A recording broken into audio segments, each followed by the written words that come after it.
Colouring books are an entertaining and calming activity, but colouring a cake is even more fun. The frosting on your cake needs to be very firm so that you don't damage it as you colour. After you've smoothed the frosting, put the cake into the fridge for a few hours or even overnight so that it gets very cold and the frosting sets. Find a picture you'd like to create on your cake, or draw one, or just go freestyle straight onto the cake if you're feeling confident. Melted chocolate works well for this because it gets very firm when it sets, so you won't damage it later as you colour. These are semi-sweet chocolate chips, melted in the microwave for 30 seconds at a time at 50% power, so that the chocolate doesn't burn or seize. Stir until any lumps of chocolate have melted and the chocolate is smooth. Spoon it into a sandwich bag and push it down to one of the bottom corners. I know in some countries Ziploc bags are harder to find or more expensive than piping bags, so you can use a piping bag instead, that's fine. Cut a tiny piece off the corner of the sandwich bag or the end of the piping bag to pipe through. Now outline your design, which can be just on top of the cake or around the sides as well. Piping with chocolate is easier than piping with buttercream because the chocolate flows so easily through the hole in the piping bag. You could choose a theme, like a Christmas scene for your kids to colour during the Christmas holidays, or rainbows and unicorns, or construction vehicles, whatever they're into.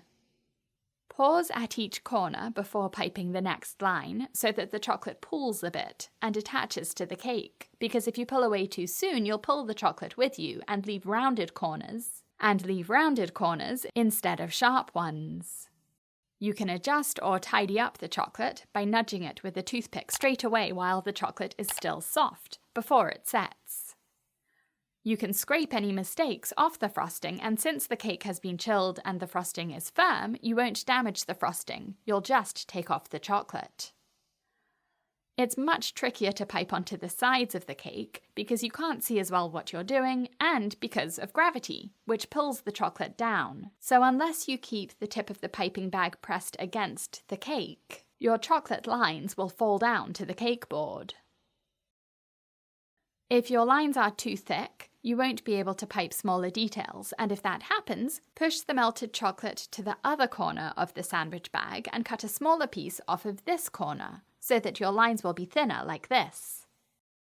And now, even for smaller details, you'll be able to leave space inside the shape, so that you'll have something to colour in later. After piping the design, put the cake back in the fridge for about 30 minutes to set the chocolate.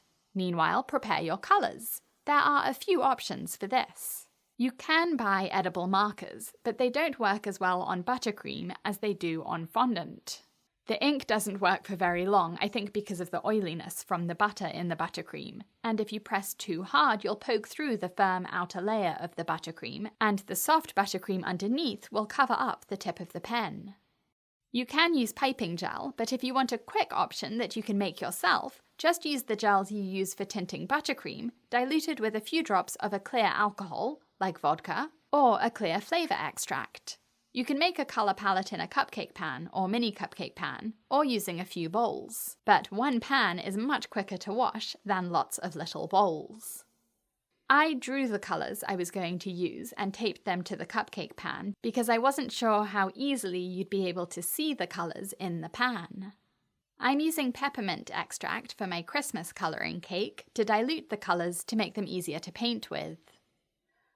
If you're not going to use your colours straight away, cover the pan with plastic wrap, like cling film or saran wrap, so that the extract or alcohol doesn't evaporate. When you take your cake out of the fridge, the frosting and chocolate will stay firm for about half an hour depending on the temperature of the room. This gives you lots of time to colour in the design. Having a different paintbrush for each colour is ideal, but if you don't have that many paintbrushes, have a glass of water and a towel or paper towel handy to clean the paintbrush after each colour. The smaller and thinner the brushes, the better, so that you can reach into the small parts of the design. Practice makes perfect. This is a fun activity for children, but also a very calming, therapeutic activity for anyone. I persuaded my husband to test it out with me as a date night activity, and we had so much fun with it. And if you want to do this as an activity with kids and don't want to spend as much time preparing it, skip the chocolate outline and just let them paint straight onto the cake to make their own masterpiece. I hope you've enjoyed this tutorial. Tell me in the comments who you're going to make this with or for. For more cake decorating ideas and courses and memberships, visit my online cake school on BritishGirlBakes.com. Thanks for watching. Did you put that in your mouth? Yeah, it tastes like mint.